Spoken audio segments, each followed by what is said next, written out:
श्री राम। आप सभी के हृदयस्थ ईश्वर को वंदन करते हुए गोस्वामी तुलसीदास रचित श्री रामचरितमानस इस ग्रंथ का जो प्रथम सोपान अर्थात बालकांड का जो हम चिंतन कर रहे हैं, सज्जन हो, यह हमारा कथा निरूपण क्रमांक 99।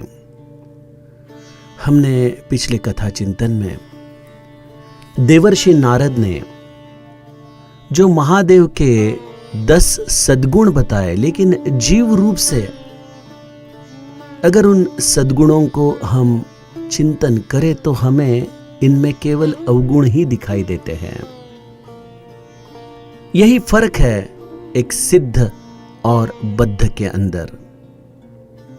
हिमालय अपने पुत्री का अर्थात माता पार्वती का यह भविष्य देवर्षि नारद को पूछ रहे हैं और एक पिता के भूमिका में अपने कन्या के मिलने वाले इस पति के गुण सुनकर वो मन ही मन दुखी होते जा रहे हैं। लेकिन उन्हीं सूत्रों को सुनते वक्त माता पार्वती के हृदय में एक अद्भुत सद्भाव निर्माण होते जा रहा है। हमने कल इन 10 गुणधर्मों में से 3 गुणधर्मों का चिंतन किया। अगुण अमान मातु पितुहीना, गुणहीन मानहीन और माता पिता विहीन। ऐसे इन 3 गुणधर्मों का अर्थ हमने जीव दशा और शिव दशा इन दोनों रूप से समझने की कोशिश की। आइए इस दोहे के अंतर्गत जो बचे हुए यह 7 सद्गुण जो महादेव के देवर्षि बता रहे हैं, इसका और थोड़ा विस्तार से हम चिंतन सुने। हमें तो पहले इस सूत्र को ठीक से समझना चाहिए कि माता सती के हृदय में यह जो संशय की उत्पत्ति हुई थी वह कहां से हुई थी।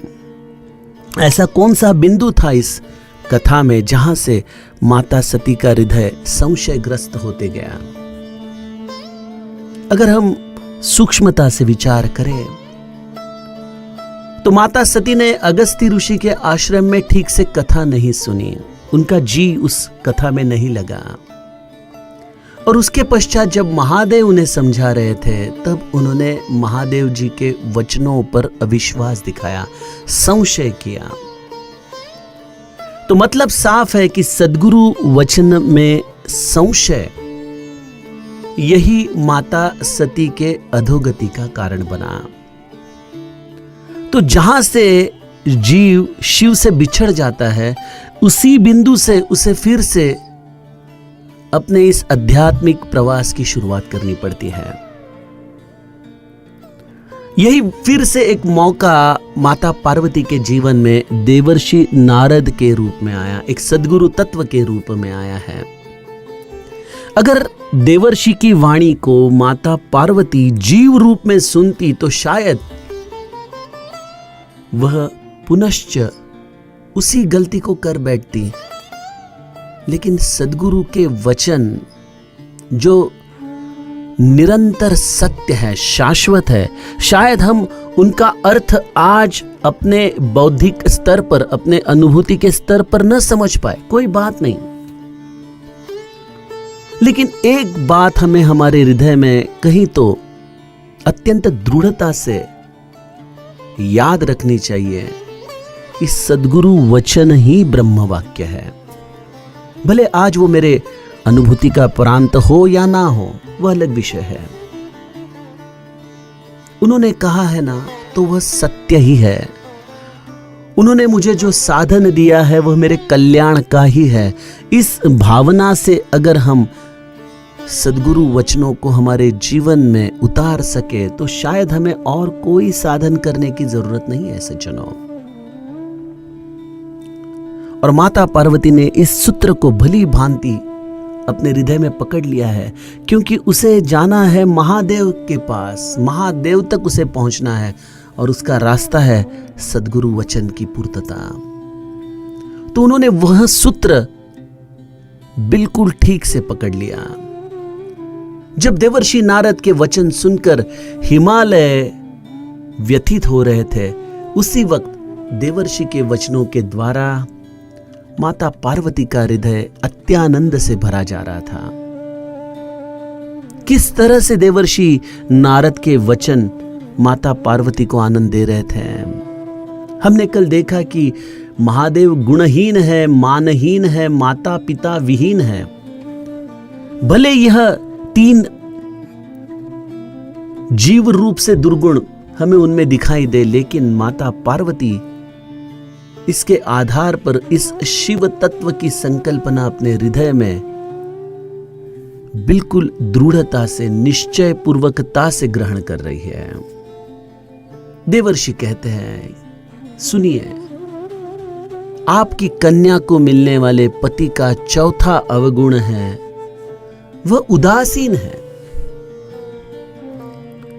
देखिए, संसार करने के लिए व्यक्ति के अंदर रजोगुण होना अत्यावश्यक है।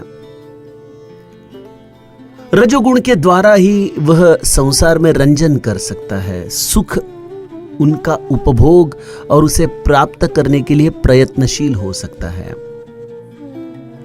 अगर रजोगुण की मात्रा सत्वगुण की तरफ बढ़ने लगे तो हमारे घर में कभी कभी हमारे रिश्तेदार, अरे छोड़ो, हमारी पत्नी, हमारे बच्चे भी हमें सीख देने लगते हैं कि आप बदल चुके हो, आपका अब संसार में रस नहीं रहा। वह हमें पुनश्च खींच लेते हैं इस रजोगुण की तरफ।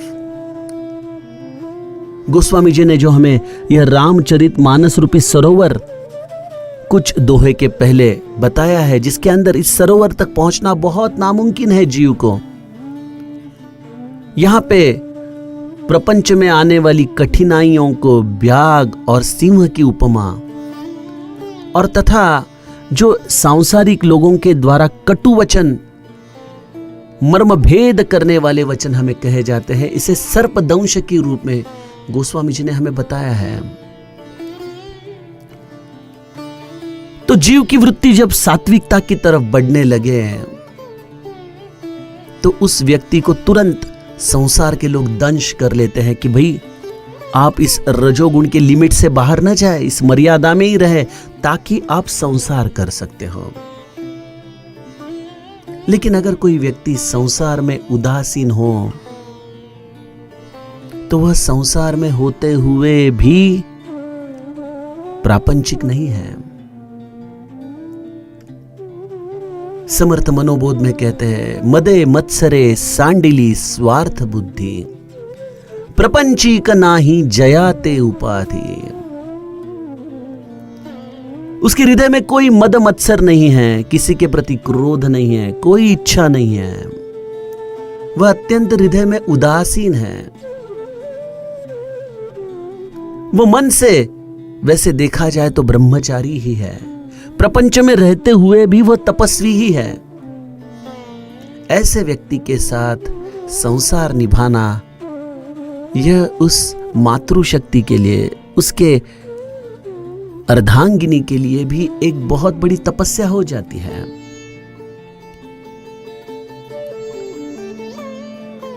मेरा महादेव जो माता पार्वती से भविष्य में विवाह करेगा, वह महादेव अपने भावनाओं से उदासीन है। ऐसा भविष्य माता पार्वती के प्रति देवर्षि कह रहे हैं। यह सुनकर हिमालय जैसा माता पार्वती का पिता दुखी हो जाता है, क्योंकि शायद ऐसा पति मेरे कन्या को प्रपंच में सुख न दे सके, उसकी इच्छाओं की पूर्तता न कर सके। इस भावना से वह अत्यंत व्यथित है। लेकिन माता पार्वती उदासीन इस शब्द की व्याख्या जानती है। क्या है उदासीन शब्द का मतलब? मैं हमेशा यह उदाहरण आपको देता हूं कि अब जब गर्मियों के दिनों में आम के फल आएंगे तो आम का रस घर घर में बनाया जाता है। और इन दिनों में अगर कोई आपकी मनपसंद सब्जी बने और आमरस भी बने तो आप कहेंगे कि यह सब्जी तो अच्छी है, ठीक है, लेकिन आमरस के सामने वह फीकी है। मैं अब तो जी भर के इस आमरस का ही स्वाद लूंगा। तो आमरस का स्वाद मिलने के बाद हमारी मनपसंद सब्जी के प्रति हम उदासीन हो जाते हैं। यही सूत्र है परमार्थ में सज्जनों। जीवन में जब हमें परमोच्च आनंद की प्राप्ति होती है, इस ब्रह्म स्वरूप से हम तद्रूप हो जाते हैं, तो इस आनंद के आगे इस ब्रह्म के समस्त दृश्य वस्तुओं से मिलने वाला सुख आनंद यह बहुत छोटा मालूम होता है। और ऐसा कौन व्यक्ति है जो इस ब्रह्म स्वरूप को छोड़कर इन वस्तुओं के द्वारा मिलने वाले अल्प आनंद के प्रति अपने आप को समर्पित करे। मेरे सद्गुरु कहते हैं, हीरा टाकुनिया गारा देसी हाथी तेथे माझी मती काय चाले। ब्रह्म स्वरूप से मिलने वाला आनंद, इस ईश्वर सुमिरन से मिलने वाला आनंद, यह हीरा है। और इन सांसारिक छोटी छोटी चीजों में जो हम सुख ढूंढने की कोशिश करते हैं, वह एक प्रकार से एक पत्थर है। हम पत्थर की प्राप्ति हीरे का मोल देकर अगर करें, तो हमसे पागल और कौन हो सकता है। तो महादेव उदासीन है इस दृश्य से मिलने वाले सुख के प्रति, लेकिन वह एक ऐसे आनंद की अवस्था में जीते हैं जिस आनंद की अवस्था सामान्य जीव से परे है। लेकिन जब मैं उनकी अर्धांगिनी बनूं, तो मेरे पति मुझे उसी आनंद का अनुभव उनकी करुणा के द्वारा देंगे। इसलिए यह उदासीनता ही मेरे पति का सद्गुण है। यह माता पार्वती की सोच है। और सांसारिक तौर पे हिमालय अपने कन्या के प्रति व्यथित है कि उसे संसार के सुख नहीं दे पाएगा उसका पति, क्योंकि वह उदासीन वृत्ति का है। गोस्वामी जी कहते हैं, वह संशयहीन है। मेरे महादेव के हृदय में किसी के प्रति संशय नहीं, वह बेपरवाह है। व्यक्ति कब बेपरवाह हो सकता है, कब संशयहीन हो सकता है? अगर सांसारिक दृष्टि से देखा जाए तो यह बहुत बड़ा दुर्गुण है, क्योंकि सांसारिक व्यक्ति हर एक चीज में संशय लेता है। हर एक चीज के प्रति उसके मन में बड़ी चिंता होती है। वो बहुत सोचता है कोई भी चीज करने के पहले, और वो ठीक भी है। इस मैनेजमेंट ट्रेनिंग के द्वारा हमें बताया जाता है कि कोई भी निर्णय लेते वक्त तार्किक बुद्धि से उसके प्रति हर चीज का आप विचार कीजिए। अगर यह चीज आपके हाथों से फंस गई तो उससे होने वाले परिणाम भी आप लिख के रखिए। और यह समस्त जब आपका अभ्यास पूरा हो जाए तब आप इसके प्रति निर्णय लीजिए। यह हमें मैनेजमेंट में सिखाया जाता है। लेकिन परमार्थ की भूमिका अलग होती है। परमार्थ में ज्यादा सोचा नहीं जाता। परमार्थ में कदम आगे बढ़ाना पड़ता है भरोसे के साथ। रघुनायका सारिका स्वामी श्री। मेरा स्वामी कौन है? मेरा रघुनायक है। उसके चरणों में मेरा भरोसा है। और जो कार्य मैं करने जा रहा हूं उसमें मेरा कोई स्वार्थ नहीं है। इस कार्य को मैं एक कर्म योग की तरह, एक यज्ञ की तरह करने जा रहा हूं। यह मेरा हेतु अत्यंत स्वच्छ है। तो मुझे किसी भी चीज की परवाह करने की जरूरत नहीं है। लेकिन सांसारिक व्यक्ति राम चरणों में अपनी श्रद्धा, अपना भरोसा दृढ़ता से नहीं रख सकता। इसलिए वह हमेशा संशयग्रस्त है, वह हमेशा चिंताग्रस्त है। और उसके बिल्कुल विपरीत जो पारमार्थिक आदमी है वह हमेशा नित्य मुक्त है। उसके हृदय में किसी के प्रति कोई संशय नहीं है, क्योंकि मेरा राम भी वैसा ही है। प्रभु रामचंद्र को जब विभीषण के आने की वार्ता बताई गई तो उन्होंने सुग्रीव को पूछा कि सुग्रीव बताओ क्या किया जाए। कह कपीस सुनहु नर नाहा, जानी न जाई निसाचर माया, काम रूप के ही कारण आया, भेद हमार लेन सट आवा, राखी बांधी मोही अस भावा।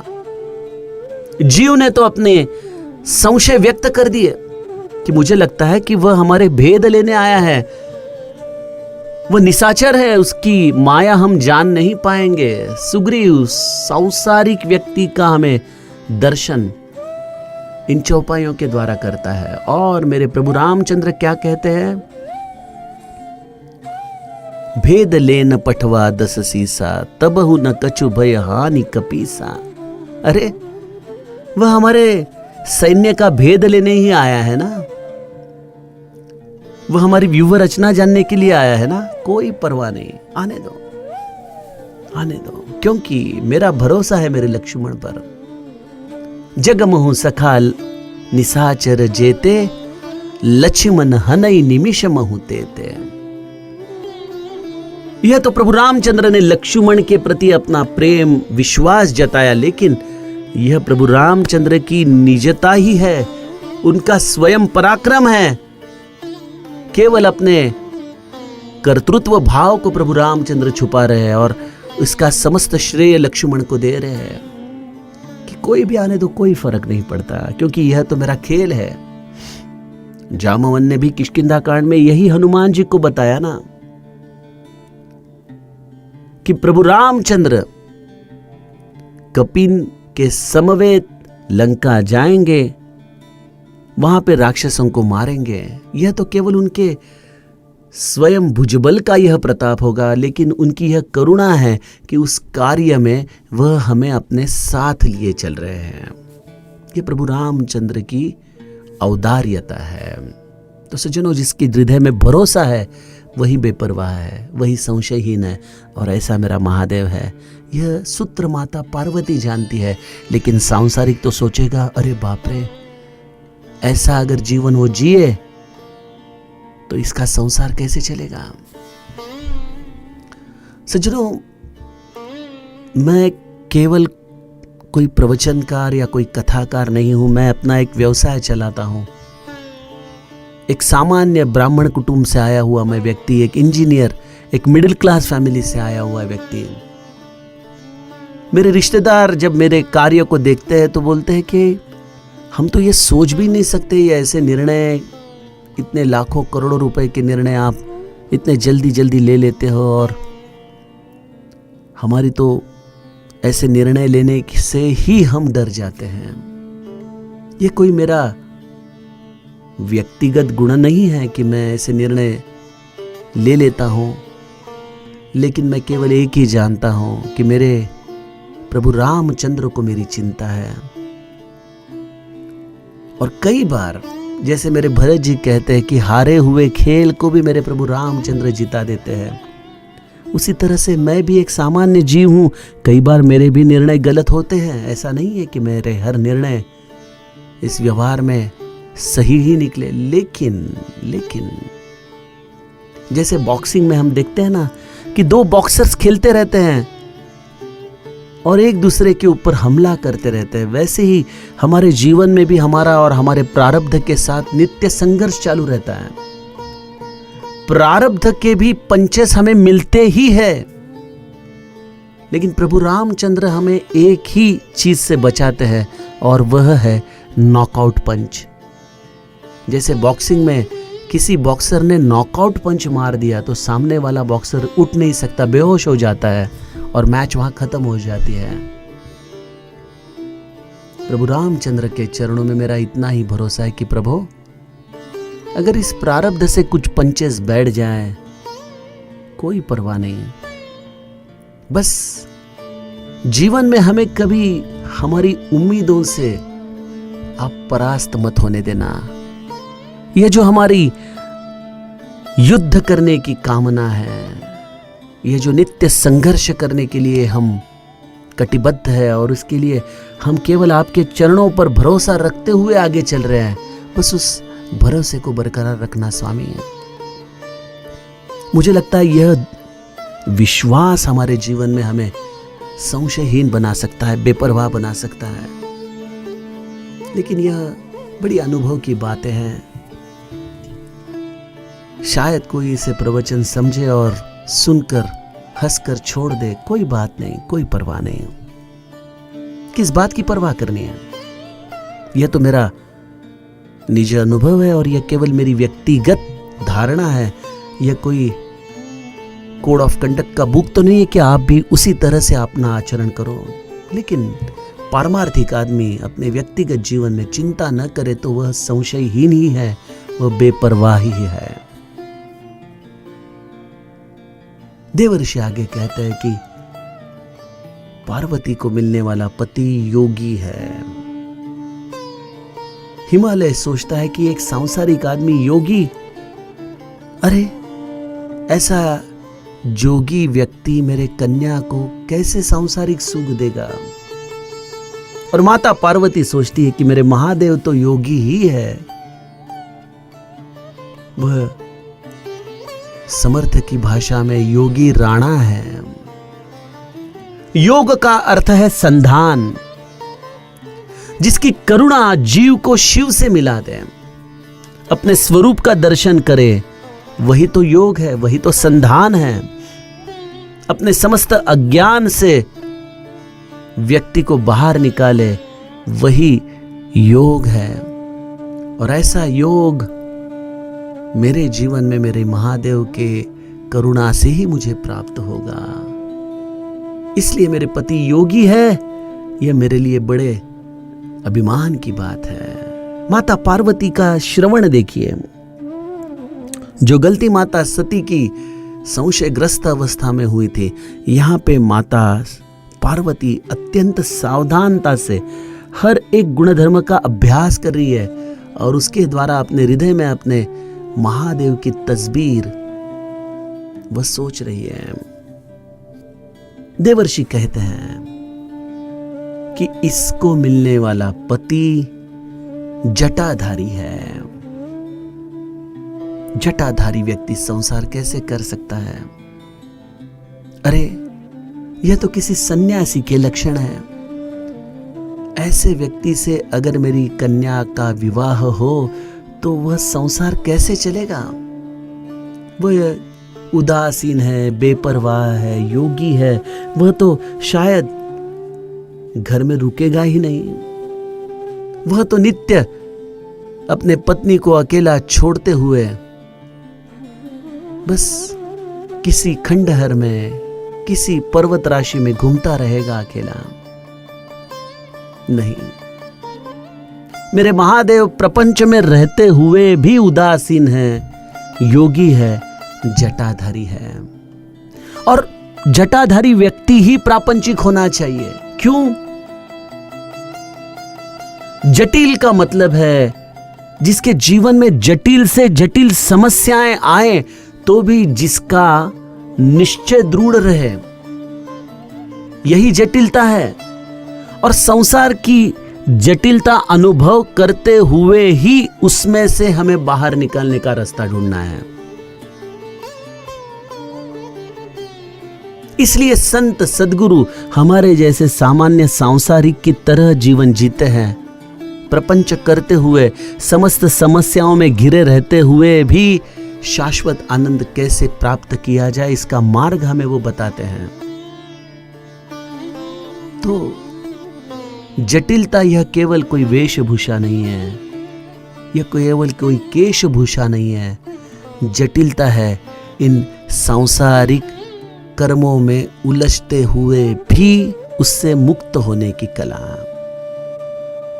तो महादेव जटिल है, महादेव अकाम है, निष्काम हृदय के है। अरे जिसके हृदय में काम ही नहीं, जिसके हृदय में कोई इच्छा ही नहीं, वह संसार में किस तरह से बर्ताव करेगा, किस तरह से वह अपने आप को कार्यरत करेगा? वह तो दुश्चित्त होके पड़ा रहेगा कहीं तो।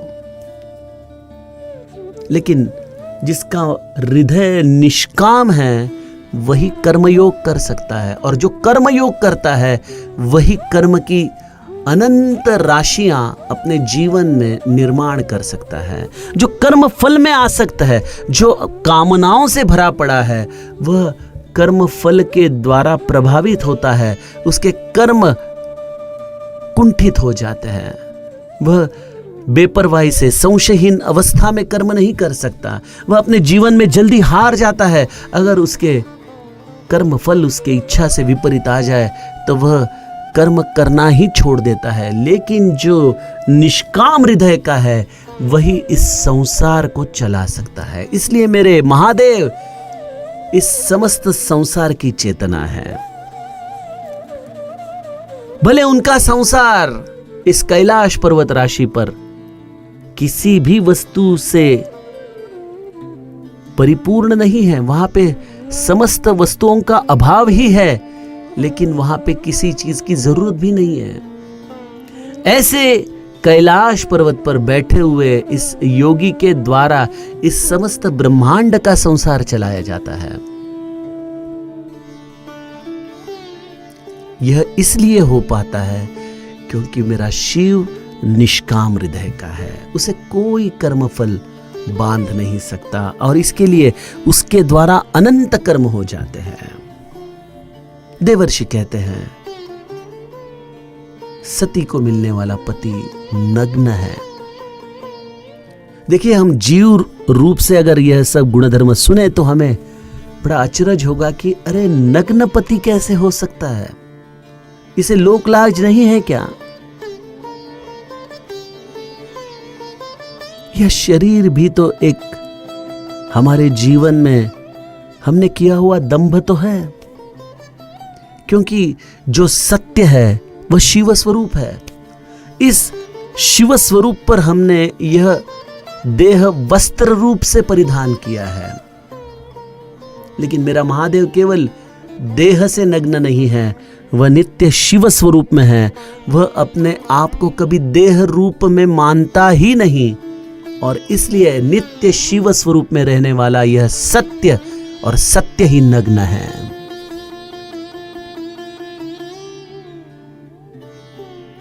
ये सब अत्यंत सूक्ष्म परमार्थ के सूत्र देवर्षि नारद हिमालय को बता रहे हैं और इन 10 गुणों के द्वारा हिमालय अधिक अधिक व्यथित होते जा रहे हैं। उनकी पत्नी मैना वह भी अत्यंत दुखी होती जा रही है और माता पार्वती इन सूत्रों को सुनकर अत्यंत हृदय में हर्षित हो रही है। जोगी जटिल अकाम मन नगन और अंतिम सूत्र है अमंगल बेश। हम महादेव की तस्वीर देखते हैं तो हम उसे एक मनुष्य रूप में देखते हैं, जटाधारी, उसके सुंदर नेत्र, उसका यह कर्पूर वर्ण। महादेव का रूप अपने आप में एक अद्भुत रूप है। इसकी जितनी प्रशंसा की जाए, जितना स्मरण किया जाए, उतना ही हृदय में हमें विशेष आनंद उस रूप के दर्शन से, उस रूप के स्मृति से होता है। लेकिन सज्जनों, क्या यही महादेव है? अगर देखा जाए दक्ष की दृष्टि से तो महादेव अमंगल वेश में है। नरमुंड की माला है, व्याघ्रांबर है, गले में सर्प है। ऐसे अनंत प्रकार के अमंगल वेश ही तो महादेव परिधान करता है। इसलिए दक्ष जैसा राजा उसके प्रति घृणा करता है। लेकिन जो उसके भक्त है वह ऐसे रूप से प्रभावित होकर उसकी भक्ति करते हैं। लेकिन क्या यही महादेव का रूप अंतिम स्वरूप है? नहीं। अंत तो गत्वा यह महादेव का जो रूप हम सुमिरन करते हैं वह भी तो किसी के प्रेमा भक्ति के द्वारा ही इस शिव रूप ने धारण किया हुआ अमंगल बेश है। मेरा शिव तो सत्यम शिवम सुंदरम है और ऐसे सत्यम शिवम सुंदरम ने यह मनुष्य रूप धारण करके जो हमें दर्शन दिया है वह एक रूप से देखा जाए तो वह अमंगल बेश ही तो है। इसलिए ऐसे शिव स्वरूप की सौंदर्यता माता पार्वती के हृदय में विशेष प्रसन्नता उसे प्रदान कर रही है। और यह सब देखकर हिमालय व्यथित हो रहे हैं। वो देवर्षि की तरफ देख रहे हैं कि प्रभु ये क्या भविष्य आप बता रहे हो। लेकिन देवर्षि कहते हैं कि अस स्वामी यही कहाँ मिली ही परिहस्त असी रेख। इसके हाथों में ऐसी ही रेखाएं लिखी हुई है, हे हिमालय, इसे ऐसा ही पति प्राप्त होने वाला है। आइए इस भविष्य को सुनने के पश्चात हिमालय और मैना के हृदय की स्थिति हम आगे के कथा प्रवाह में देखें। जानकी जीवन स्मरण। जय जय राम।